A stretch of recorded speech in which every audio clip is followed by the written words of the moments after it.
शादी करेगा। अब कौन इसका हाथ थामेगा?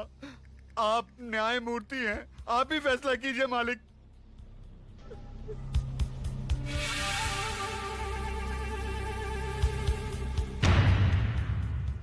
इस बात का कोई चश्मदीद गवाह है?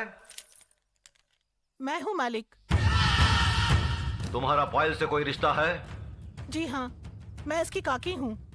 तो फिर तुम्हारी गवाही नहीं मानी जाएगी। गवाही सिर्फ उसकी मानी जाएगी जिसने अपनी आंखों से देखा है, लेकिन इस लड़की के खानदान से उसका कोई रिश्ता ना हो। है कोई ऐसा साक्षी, ऐसा गवाह?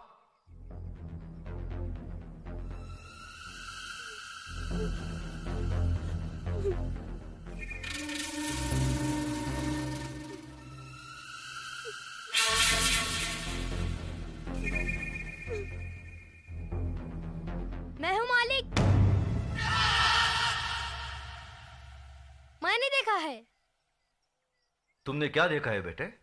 मैंने देखा कि ये इस दीदी को जबरदस्ती अपने कंधे पे उठाकर पंपशीट में ले गया और दरवाजा बंद कर दिया। ये बचाओ बचाओ चिल्ला रही थी, मगर वहाँ कोई नहीं था।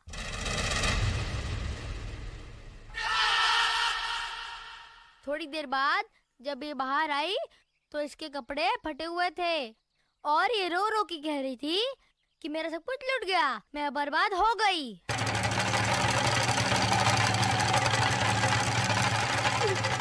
जगन्नाथ, कमीने कुत्ते, तूने इन गरीबों को क्या समझा है?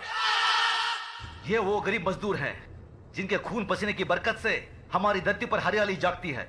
हमारे सर पर जमींदारी का ताज इन्हीं गरीबों की बदौलत है, जिसके बदले में उन्हें 2 वक्त की रोटी, 2 गज की चादर मिलती है। और तूने उसी चादर में घुसकर इस गरीब की इज्जत लूट ली। फिर तुझ में और जानवर में क्या फर्क रहा? मुनीम जी, देवी मां के मंदिर से सिंदूर ले आओ। जी मालिक। पायल, तुम इधर आओ। जिन हाथों से मजबूर करके इस कमीने ने तुम्हारी इज्जत लूटी, आज ये उन्हीं हाथों से तुम्हारी मांग भरेगा, तुम्हें अपनी पत्नी बनाएगा। यह हमारा फैसला है। गजराज, अपना फैसला बदल दे। आंखें मत दिखा। ये नीच जिसके पांव अगर मेरी हवेली के फर्श पर पड़े तो फर्श गंदा हो जाए, इस 2 टके की लड़की को तुम मेरे घर की बहू बना रहे हो। तो नहीं जानता, जमींदारों में तो ऐसी बातें होती ही रहती हैं।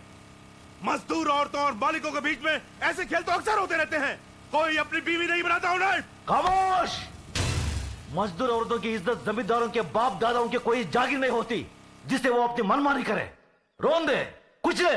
इज्जत इज्जत होती है, चाहे वो किसी ठाकुर की बेटी हो या किसी मजदूर की। पागल हो गया तू? तुझे इंसाफ करने की अकल नहीं है। तेरा अंजाम बहुत बुरा होगा गजराज।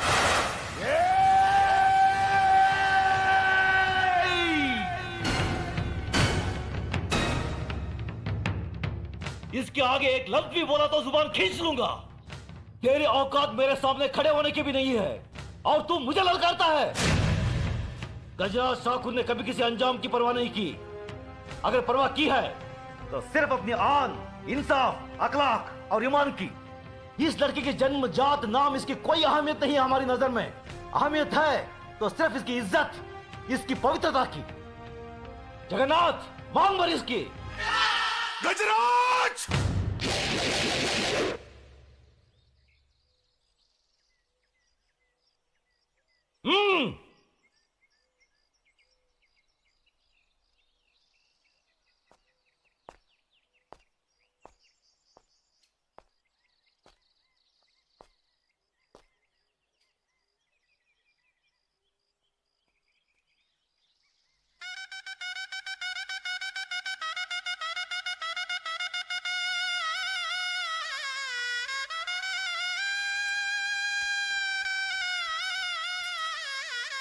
सदा फकीर हो बेटी।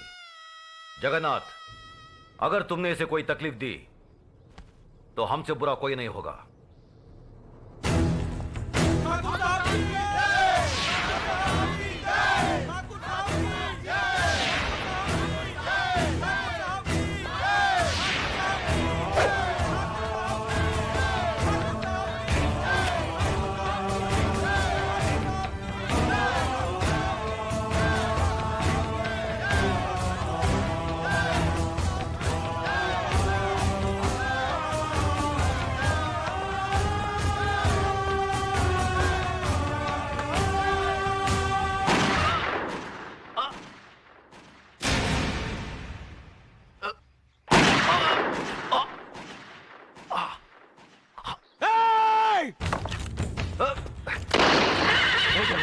नहीं, अपनी बुआ की बात उजाड़ना तुम्हारा धर्म नहीं है। बाबूजी, बाबूजी! भैया! मेरे भाई को मार डाला, मेरे देवता समान भाई को मार डाला। ये क्या किया तुमने? ये कैसा अनर्थ किया?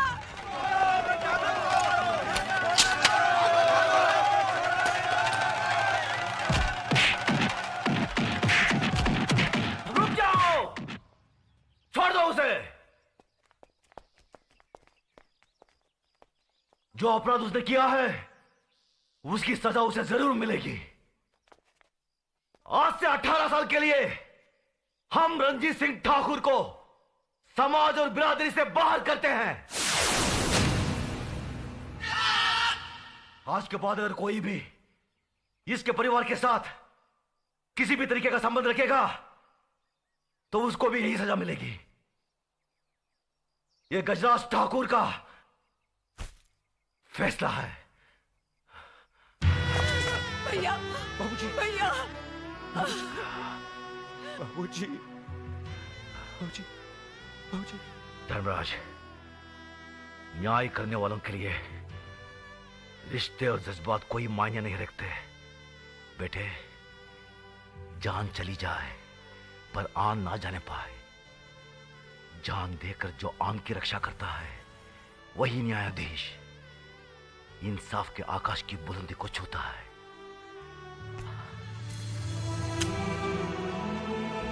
बाबूजी! धर्मराज, बाबूजी! आज से हम भरतपुर कस्बे की न्याय और इंसाफ की बागडोर तुम्हें सौंपते हैं। याद रखो बेटे, जिस दिन भी तुमने अनजाने में भी गलत फैसला किया तो समझ लो वही दिन तुम्हारी जिंदगी का आखिरी दिन होगा। बाबूजी! बाबूजी! भैया! बाबूजी!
इस मामले में किसी को दादा ठाकुर से कुछ कहना है?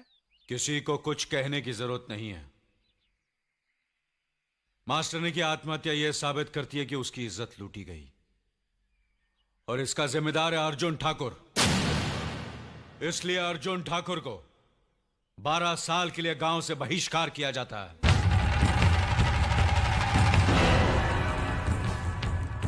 आज से कोई इससे बात नहीं करेगा, कोई इसकी मदद करेगा नहीं, और जो भी इस हुक्म को तोड़ेगा उसे और उसके परिवार वालों को यही सजा भुगतनी पड़ेगी।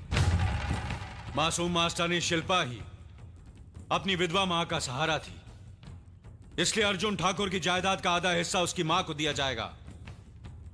यह हमारा फैसला है।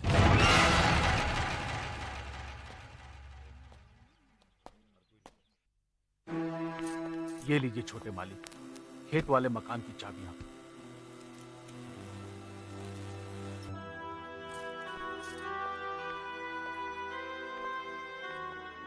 हम जा रहे हैं बड़े भैया।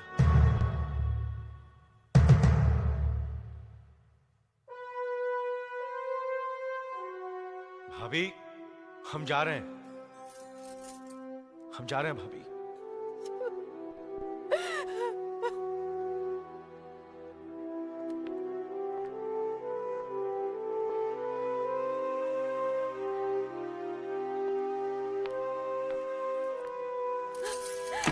अर्जुन!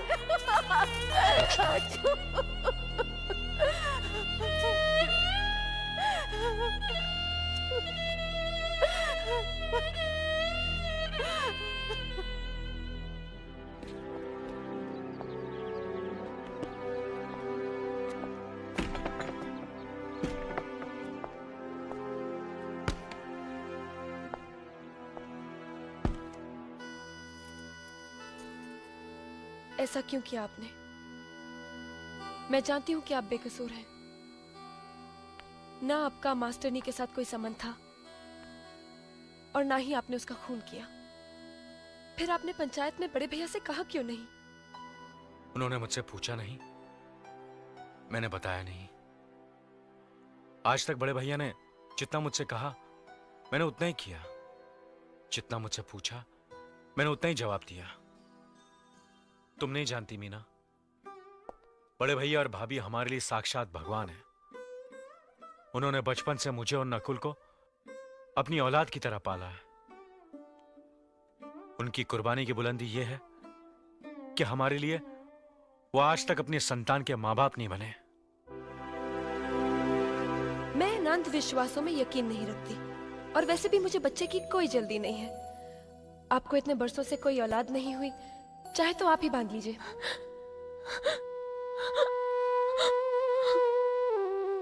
क्या हुआ? तुम रो क्यों रही हो? अपनी बदकिस्मती पर रो रही हूँ। अपनी नादानी में मैंने बड़े भैया और दीदी का बार बार अपमान किया है, उनका दिल दुखाया है। ओम कर्पूर गौरम करुणावतारम संसार सारम सदा वसंतम हृदयं रविंदे भवम भवामी सहितम। भगवान से प्रार्थना कर बेटा कि वो तुझे सही रास्ता दिखाए और सुखी रखे। मैं सुख मांगने नहीं आया हूं माई। मैं 18 साल के बाद भगवान से वो शक्ति मांगने आया हूं जिससे मैं दादा ठाकुर और उसके खानदान का सर्वनाश कर सकूं। ऐसा मत बोल बेटा, किसी का बुरा चाहने वाले का भगवान कभी नहीं सुनते। लेकिन मेरी सुन रहा है माई, क्योंकि 18 साल के बाद जिस दिन मैं बिरादरी के अंदर आया, उसी दिन दादा ठाकुर ने अपने भाई को बिरादरी से बाहर निकाल दिया। पहले कदम पर ही शुरुआत बहुत अच्छी हुई, अब देखना दादा ठाकुर का अंत कितना बुरा होगा।